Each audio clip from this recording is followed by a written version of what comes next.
I have been taking pictures for more than 10 years now. I have photographed acclaimed artists, rock stars, and prominent politicians. But the work I value most are my photographs of unknown people. In the mining tunnels of Tiwalwal, the mountains of Arakan, and other nameless faces from countless journeys in the countryside. This past year, I had a different kind of assignment. It served to remind me why I'm not cut out to be a news photographer. I have such a difficult time keeping a distance from my subjects. The assignment is long over, but their faces and voices remain. The faces and voices of children I met in Cebu, Ormoc, and Dipolog.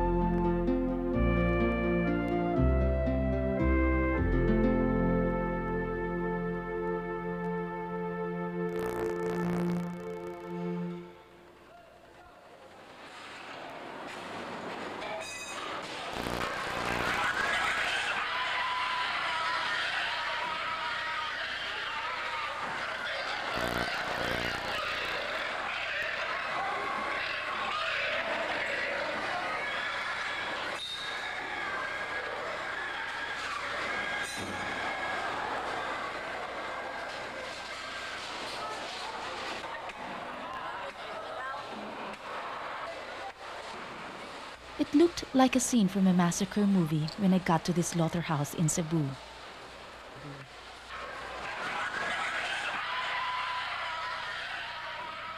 With the deafening screams of pigs being stunned by electric shock, and the overpowering stench of animal waste, piss, and blood. This is the best slaughterhouse in the province of Cebu. They say it's modern because here, animals are butchered with machines.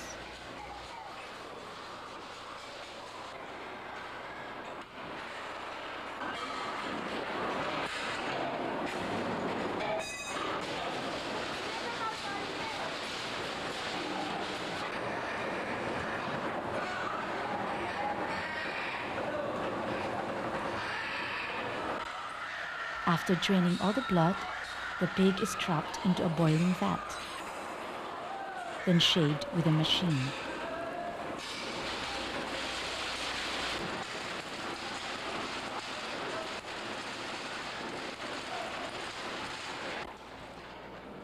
Slaughtering is done from 10 at night till 3 at dawn, so the meat can get to the market before morning. So we did not expect to see children here. What are they doing here? Do their parents know about this? It's late at night and it seems such a dangerous place for kids. Many of the butchers here have tattoos and they carry mean-looking knives hooked onto their belts. It seems strange for children to hang around this place. But here, we met Dick Boy. Dick Boy is 9 years old. When we first saw him, he was in the middle of all these hanging pigs. He looked puzzled at first, then he smiled when he saw our camera. "Oh, don't mind this," we said. "We just want to talk with you, ask a few questions. What are you kids doing here?" Ibitay na ako na kiskisa, dagang ka na balibo. Kiskis, kay kahit na makuha, labi ng uga. Mana bubuhan na ng tubig para dali. Labi na ang takot isa na kay, mga boss yun. Kuha kay, mga anak mo na. Dugay kayo, mga maapil lang panit. Dugay kayo na siya na.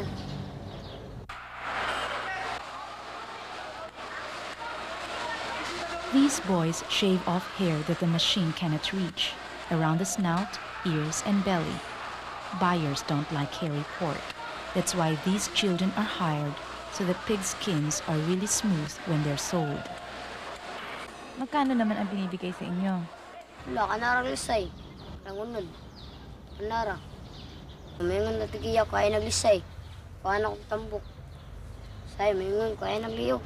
Kuhaan ako kunod. Mingon, ana, ikaw, uli na ito ikaw. Hindi siya kusad. Mawari na ang trabaho. Buntagay. The children are not paid any money. The butchers just let them slice off slivers of fat, cartilage, or meat from the pigs they shave, but not too much, because the owner of the pig or the manager of the slaughterhouse might notice. Still, the boys manage to filch a little more when no one is watching. Di na yung bayro, di na nakaduot. Kuhaan mo, isa yung kunod. Di na nakaduot mo, ang baydo na. Gawin na lang ba, kanang kwas lisay, humuk na. Hindi na natin mulay kaya ang disgrasya. Diritsuan, samad, di may alawang.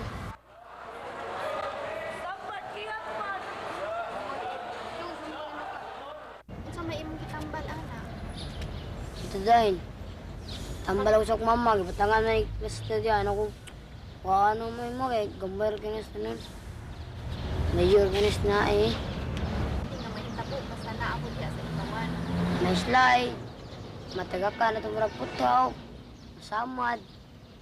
Makuhanan sa panganan na eh. Kakas ni mo ba?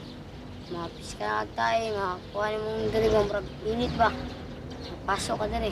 Ano mapasok? Init mo na. Gita na sa stockyard. Itong marag swimming pool ba niya? Init sa nun ba?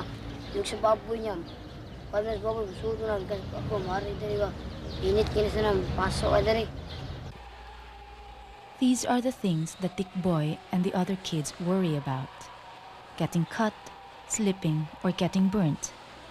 They also hate it when the pig they drag out of the stockyard is too large, because a huge pig can easily drag them instead. When that happens, they say, then they end up just like pigs. I know what the boys mean. If you hang around here long enough, you begin to notice how in certain ways the children are like the animals up for slaughter. Like Dio. We found him in one corner, a horde of flies swarming all over him. We knew very little about Dio. He was very shy. All our shots of him were stolen, and he did not want to be interviewed. All we know is he's 14, and his father is also a butcher in another slaughterhouse. Dio is here every night. His boss is a butcher in the cattle section, so this is where you'll find him doing odd jobs.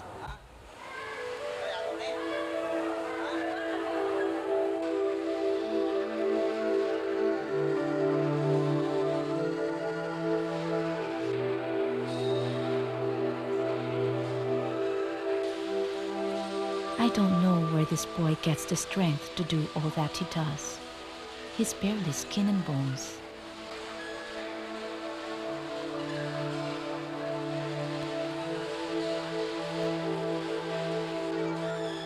Like Dick Boy, Dio doesn't get any cash for his work. What he gets is the fat lining the skin of the cow. The skin goes to his boss, and the fat next to the skin goes to him. With his razor blade, Dio will slice off the fat inch by inch. This is all he'll get for his night's work.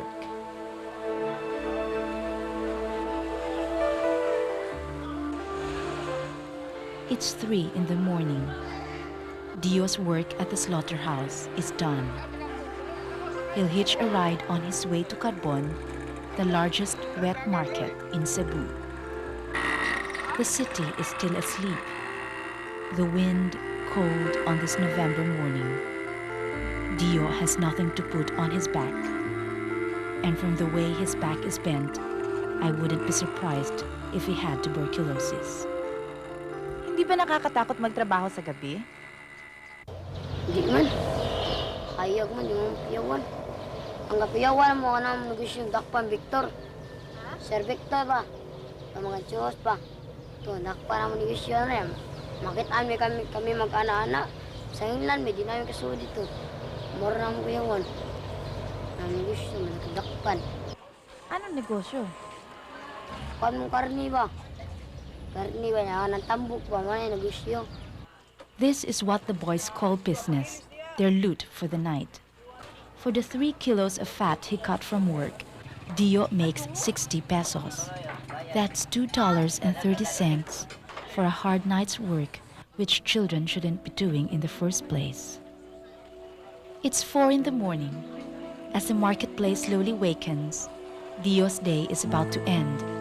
It will be his turn to sleep after breakfast. These boys live like bats, awake all night and asleep all morning. They are in the slaughterhouse every single night except on Holy Thursdays and Good Fridays. Because there are no night classes, all of them have dropped out of school. Dio's story is not rare. There are several million child laborers scattered all over the country. Most of them live in the countryside, working on farms and haciendas. They are called jornal, itinerant laborers hired to work on vast sugar plantations in Ormoc. Like the sugarcane peasants of Negros, they have no land and they scratch out a living from hacienda to hacienda. Wherever there's planting or harvest to be done, or perhaps weeds to be cut, these laborers are there. After working in one hacienda, they go for work in another. Entire families move from place to place, including the children who carry with them long machete knives. With their machetes, these boys cut the weeds and cogon that grow near the sugar cane. Most of them are aged 13 to 15, but even the younger children can be of use in the hacienda. Delena is 10 years old. Her work and that of the other smaller children is to gather the weeds that were cut by the older children. Later, they will throw away the weeds. Delena has been working at the hacienda for 2 years. 3 of her brothers also work with her. But her parents are not here. Delena says her mother only comes over to collect the wages she and her brothers earn. Sa imo pag-journal diri unsa may mga lisod nga trabaho? Usahay lisod paghakot. Hakot sa unsa? Siot. Siot. Kano sa man na lisod maghakot sa siot? Kanang udto. Delena and the others make 26 pesos a day. The foreman says the smaller children get paid only $1 a day because they can only do so much work. Delena still wants to study, but her mother made her quit school. She says she did not even finish first grade. Paeskulahan unta ko. Tulo ka adlaw usahay do kaya. Kuan sa tulo sa adlaw ang trabaho. Sugot ka ana? Sugat unta. Nya nganong iundang man ka? Paundang ko. I have heard this story before from other child workers. During the planting or harvest season, their parents get them to skip school a day or 2 a week. So the children spend 3 days at school and 2 days at the hacienda. But when there's more work to be done, the children now spend 3 days at work and only 2 days at school. Until finally, they are made to stop schooling altogether. Anak lang nga. Trabaho lang para kaimpasta sa utang. Binyag dili mo manarbaho? Panalan. Di ka po nakapanghornalen. Gusto na ka mo undang. Unsa may imong gustong buhaton? Eskwela. I cannot forget the look in Delena's eyes. She's only 10, but she seems so weary of life. But despite everything, Delena still believes that her parents love her. She says she has come to accept everything because her family has a large debt to pay.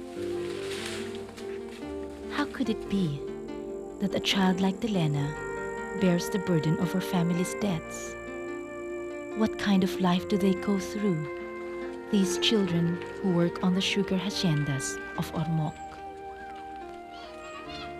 The children say there is no permanent work to be found at the hacienda. When the planting is done and the soil has been fertilized and the weeds have been cut, they just wait for the cane to grow until harvest time. In between these seasons, they have no work. No work, no wages. To survive, they borrow rice from the haciendero, the owner of the hacienda. By harvest time, they are deep in debt. Once upon a time, a haciendero had these houses built for his workers. This is where the child laborers live, children like Cito, 14 years old.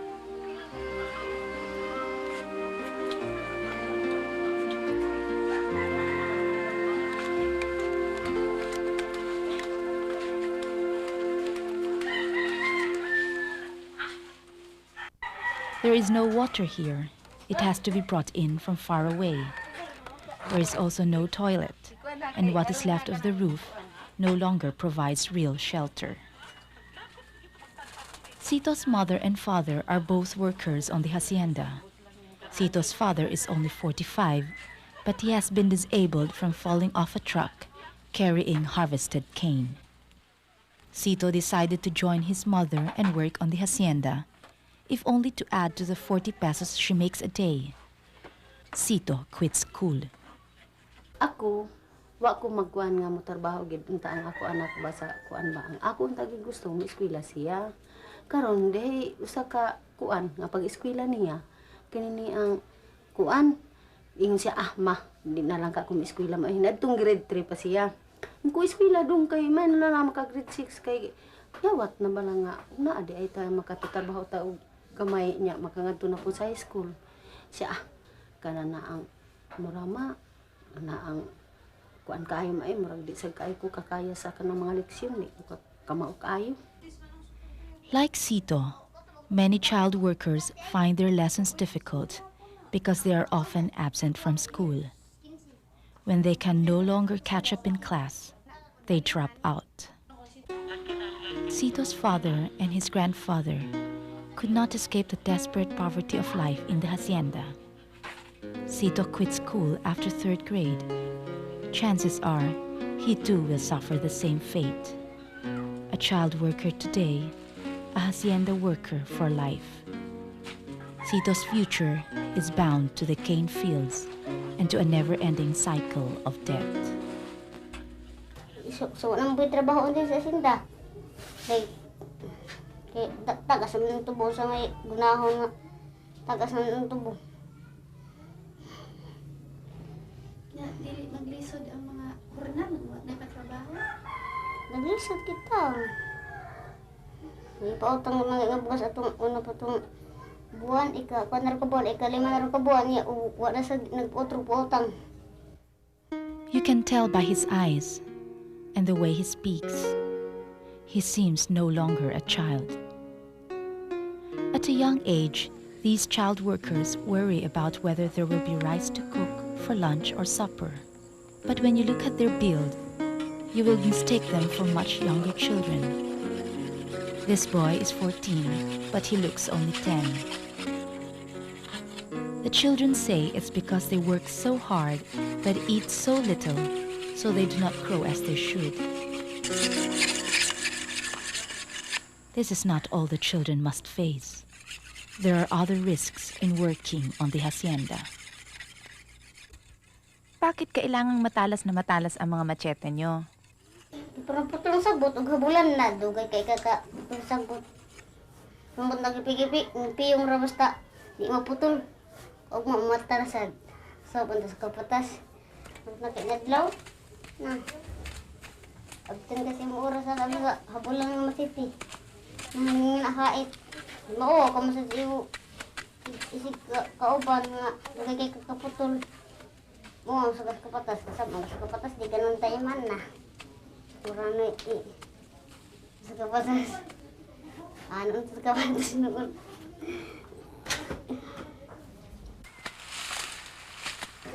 Terus di pagkahapon. Sa mga kauton na, katuro ba kayo gusto magaras na? Dugo ra ba gamay? Gamay raman no. Badlis ra, badlis. Ito, wadlok mo sama ito sa matiti. Ha? Di ito wadlok mo masama ito sa matiti ka na dabang garas-ras tubo. Nagito yung masama sa mga chiti. Na, ay, daghan. Kasi, ito na dahil si Saransan. Richie Saransan. He was only 10 years old when he started working on the hacienda, cutting grass and applying fertilizer. After a year, he was harvesting cane. Now that he's 15, he can do any kind of work that's needed in the cane fields. Buwagay, gagmay pa kayo. Trabaho na. Pagod dapat ka daw sa machiti. Nubo na. Ang magguna. Kuyog mo na samahan. Tabang ba kuyog? Guna-guna. Lagi say nga hago jud kay nga init. Lingiingid kay nga init ba nya mo uwan. Pagkagabi na, laki na kaya rukuan. Maran ako takigan. Pero ang Mainom ra ko ng tablitas, mutang ako inahanog ako nanay og tablitas nya. Di mana aw, mayar po lang Ginoo mawara pagkaugma tubo na sad. Karga. Nausay makautang mi. Siguro mig trabaho patay-patay. Pagka Sabado, sildo naman gina kubraho namo. Na ihatag na intrigal na ko sa inahan. Pag ana, di may tagaan kay adi ko tagaan kay kuan man nama may utang na itang karon kay niagi mi karon si manahag usa gatos amo konsumo 200 pagkasunod si manana maniguro mig trabaho patay-patay trabaho jud pagka Sabado di gyapon mo tagaan kwarta kay ang amo utang nakautang mi atong pag atong niaging si mana kay kuwang man may lurag mga kwarta palay pat bugas ya ilang mahog sagdan disable ug gunargo audit bull. I don't know if Rich is just trying to be funny. After all, we Filipinos are like that. If we think we cannot change a situation, then we joke about it. Many would say, children have to work if that's the only way families can survive. What will they eat if they don't work? And how can child labor be bad when children are only helping their parents? They say, there are millions of child workers, but it's natural for a poor country. There's nothing to be alarmed about. Could they be right? Does wrong become right because people accept it?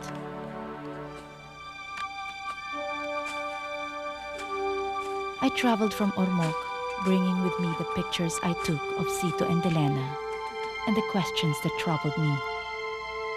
What will happen to them? Don't they have the right to play or to go to school just because they are poor?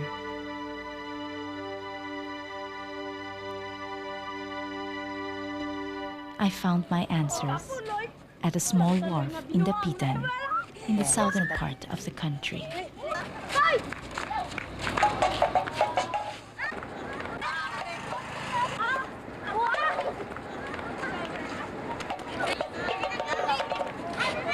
I met some kids at the pier in Pulawan.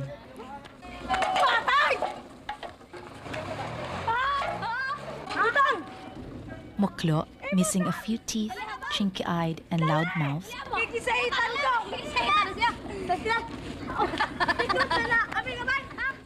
Liting, like a bajau, his hair bleached brown from constant swimming in the sea. And Bobby, good-looking and bright, a dead shot at hitting the can in a game of tumbang preso. When we first met, they seemed to be no different from other kids. Carefree, animated, and happy to be playing all afternoon.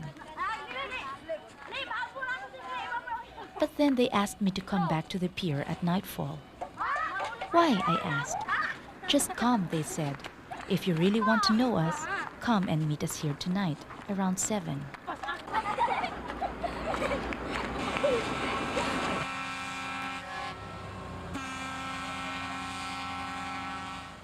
It was nearly 8 but I still couldn't find my new friends. Maybe, I thought, the kids just played a joke on me. I decided to take pictures around the docks while waiting for them. A barge loaded with cement had just arrived from Ilican. The stevedores were busy with their work. Clouds of cement dust rose as the bags were unloaded. No wonder their faces are all covered up. As I moved closer to the barge, I noticed tiny figures moving in the dark. I could hardly recognize them. Those kids who a while back were happily playing tumbang preso. They hadn't stood me up after all. This was what they wanted me to see.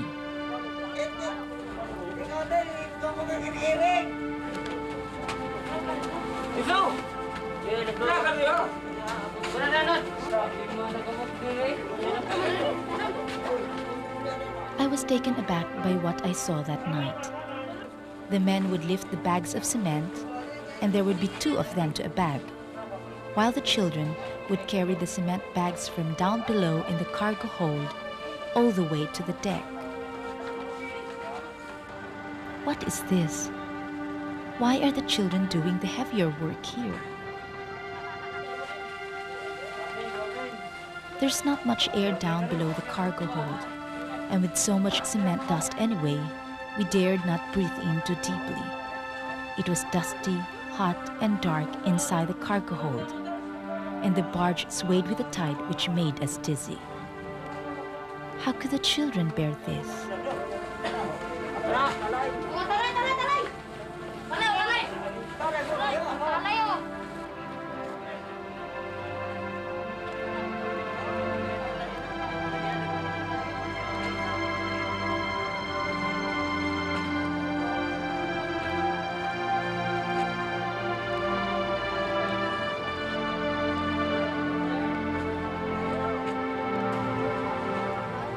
The barge Ana Cristina could not dock for long at Bulawan. It was due to leave the next day for another port. They had to empty the cargo hold as quickly as possible.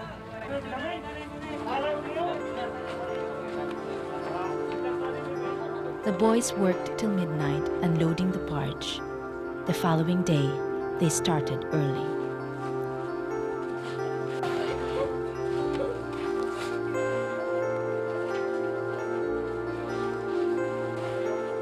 Every sack they carry weighs 40 kilos. That means the sack he is carrying is even heavier than he is. And for this shipload, they would have to unload 12,000 bags of cement. Lift, carry, unload. Lift, carry, unload. Round and round they went for hours.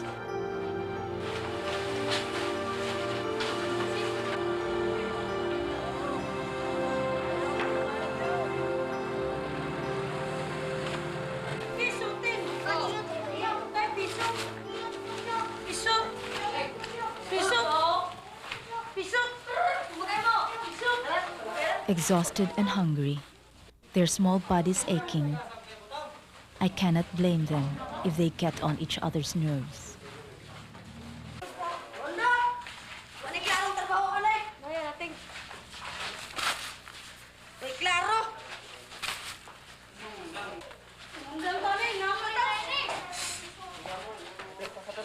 The grown-ups here are so unfair. When the lunch hour came, they stopped working because they had to eat. But they told the children to stay because they said they would come back right away. Good thing Anding was quick enough to buy some bread nearby. Just to ease his hunger pangs a bit, he said.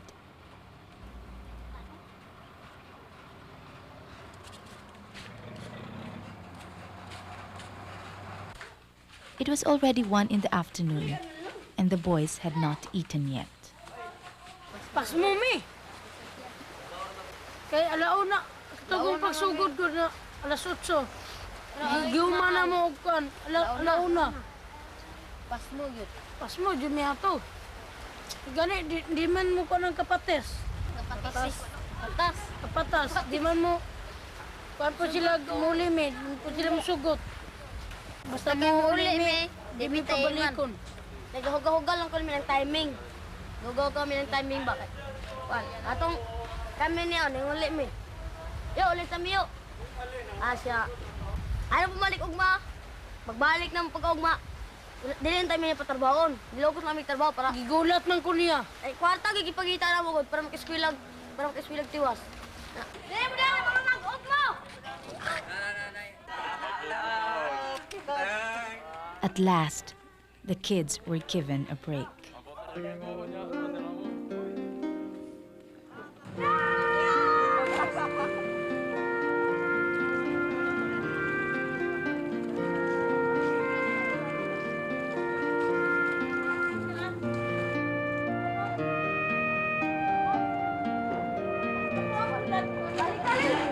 They have only one destination, Grandma Marcela's store. The tuba here is good. Tuba is a coconut wine. Kana mo gisoy kasi min tuba para dili mamilit sa baga. Kana mao mo inom tuba. Kay ma inom na mo tuba. Kaya si minto madalos usa man. Bunglas man. Mahilis man si minto gula sa tuba. Dili mawala sa baga. Oh, mo na. Dili siya matapot sa baga. The kids learned this from their foreman.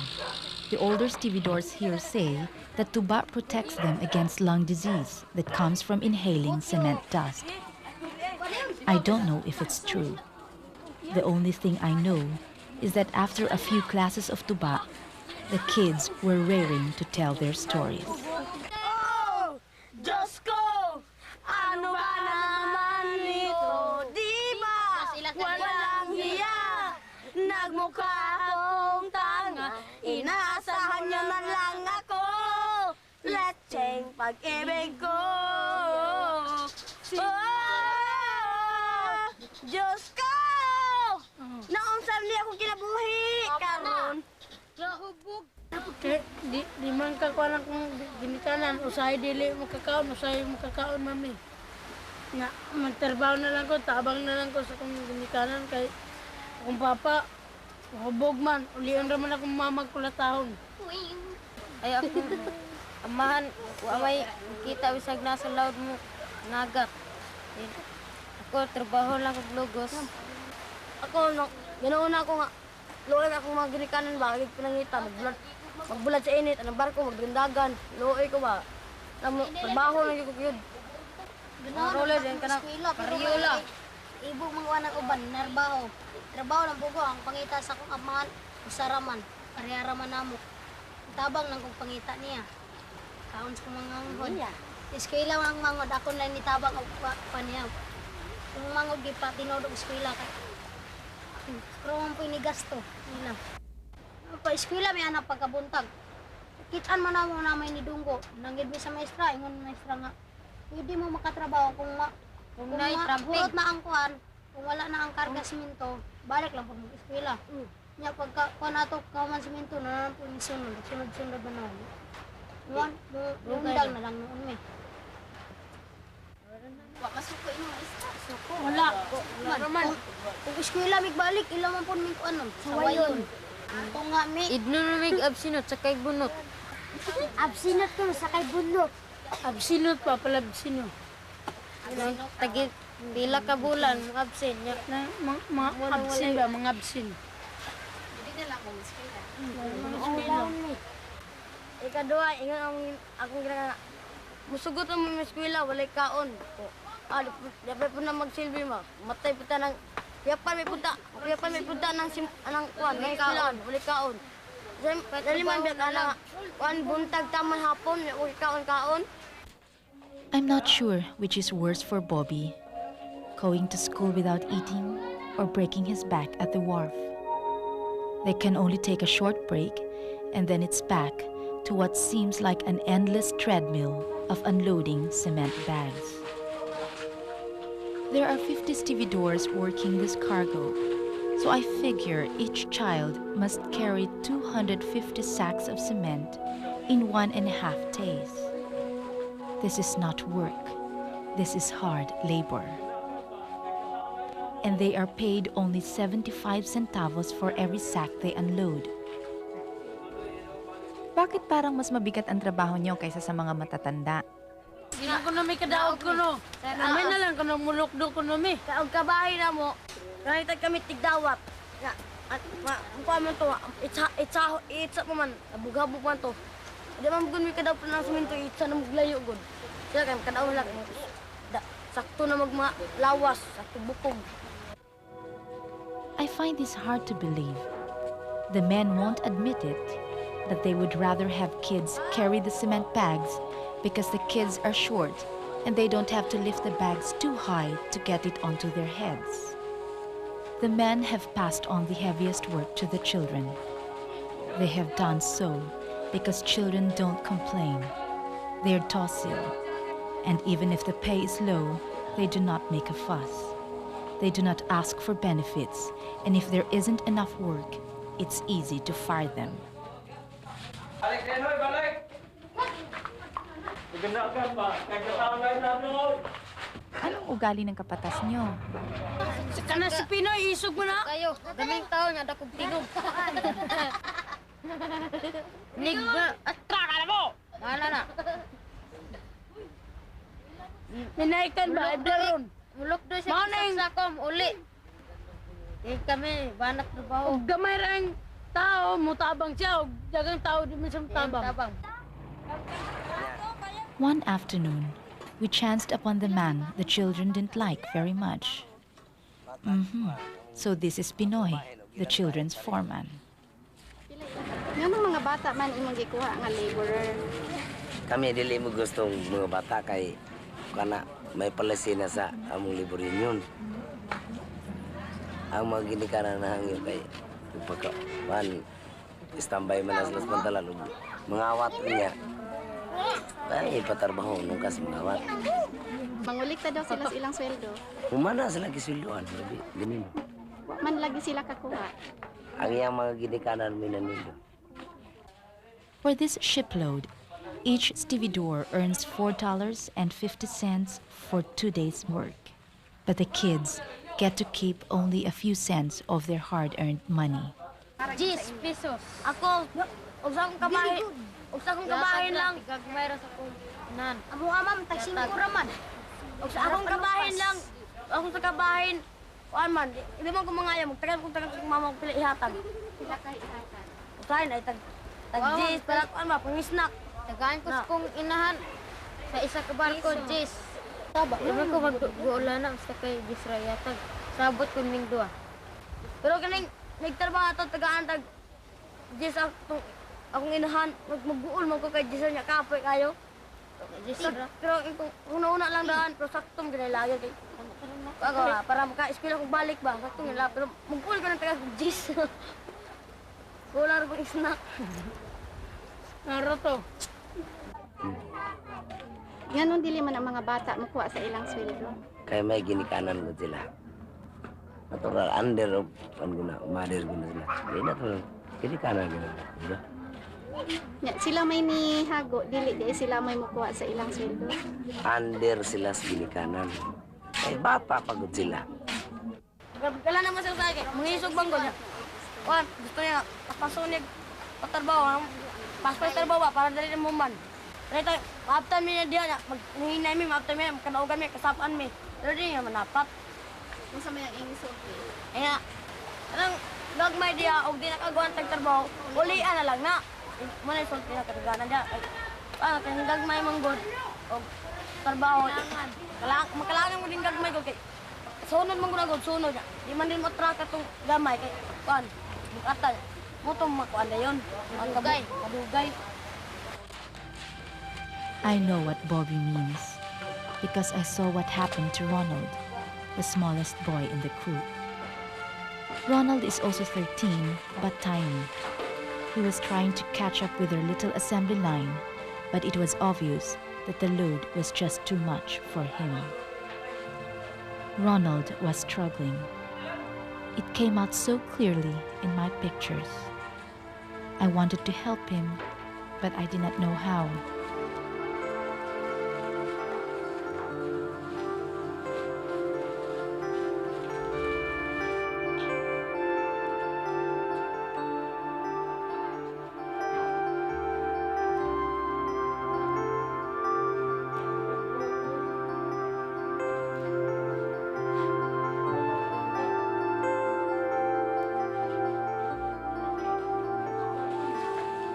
In the end, he could not bear it any longer.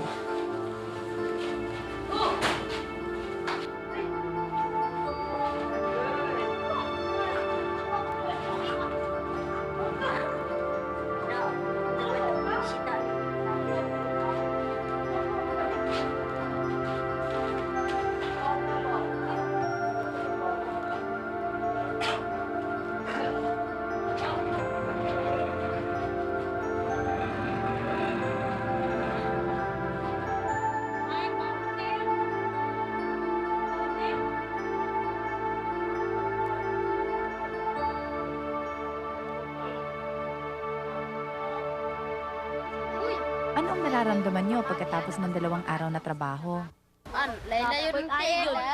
Layo rin ng pugo. Malaybog lang ka kasi mo na nung kakapoy. Layo lang magsakit din sa tangpugo. Mutulong. Layo. Nasa tiyan. Layo na. Kumaol, pagkabuntag. Maglibog lang ka kasi mo pati yung kumaol. Dali, hasta ilaw ni mo, inigyanan ni mo. Ginawa, ginang mamilit na siminto.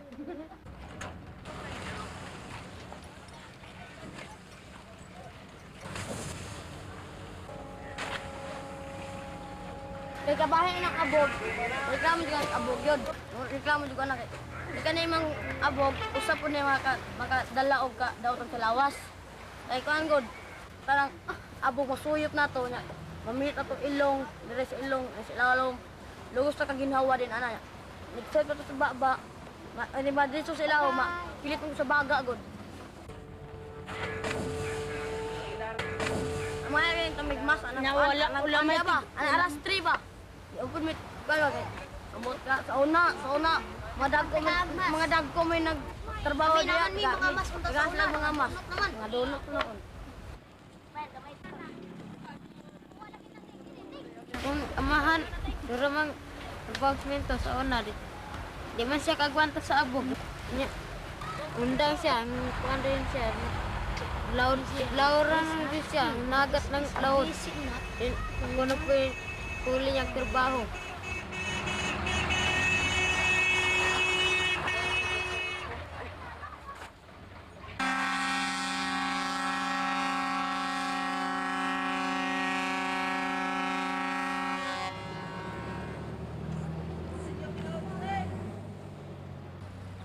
Ang dami ang trabaho, mangita nila yung trabaho mo. Gutom kayo? Anong way abog? Bisag unsa way abog, ma'am. Ako sa kabayan ko, bisan pwede lang sa pantag ko manarbaho. Siminto, basta kayo mabuhay lang akong mga ginikanan. Katabang ko nila ba? Sa unsa trabaho ada, basta di ba yung trabaho mga daotan. Pay magbuhay mi, ma'am. Wala litan og mularga mi makakita mi agalon nga mayo. Sulod kami trabaho yun. Ma'am, dato mo, ma'am. Kuy ko na mi dito ba? Mga blenda mi trabaho ba? Pobre ko mi trabaho na kita alam dito. Wala trabaho nga kita dito nga. Wala kayo makita ma'am, padali lang sila ma'am para makatulong. Sa Monday klaseng trabaho niyong gusto. Sa unsa basta magpaboy lang ba nga tiglagog baboy, lawg manok. Sa unsa trabaho, basta trabaho Basta kay sa unsa trabaho basta kay wala mabuhay lang magidikan di pa para punta nga abog kayo kadaot na bahala unsa trabaho bahalag lisod basta kay dili ng abog Bahala ka, minto. gamay ra sildo. Ano halag gamay kildo para mabuhay lang. Finally, the barge had been emptied. They had unloaded 12,000 sacks of cement. The boys were exhausted and starved, yet not even these could take away the spiritedness of the young.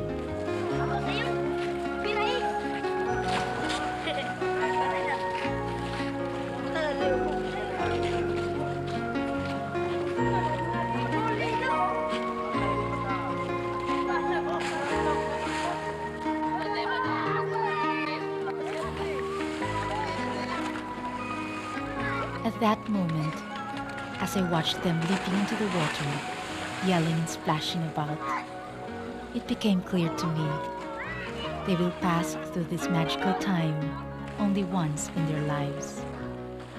This is the only time when they can look upon the world of experience with both a sense of wonder and innocent clarity.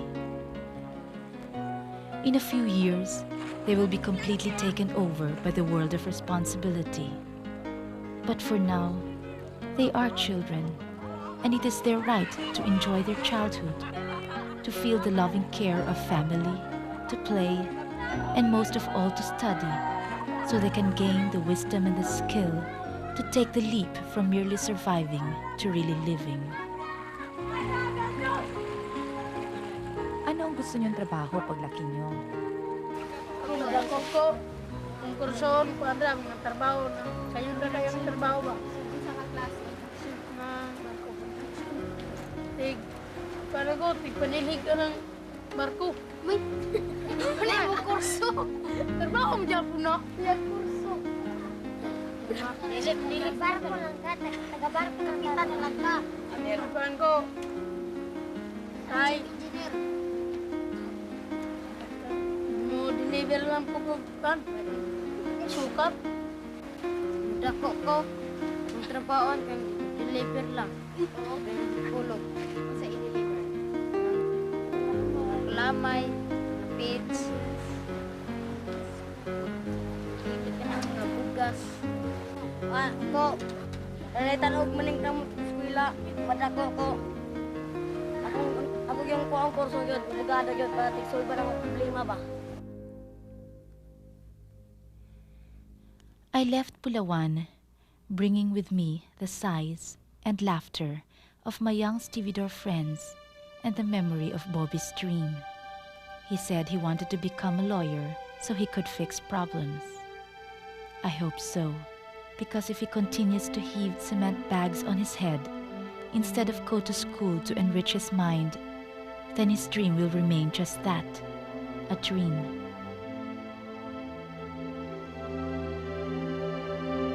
It is often said that the cause of child labor is poverty. True, but people forget that when children drop out of school to work, then they lose all hope of leaving the crushing poverty that pushed them to labor in the first place.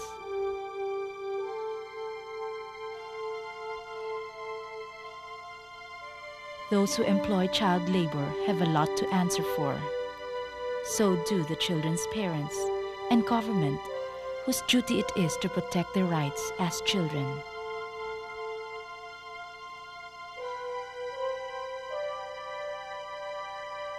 But even we are responsible.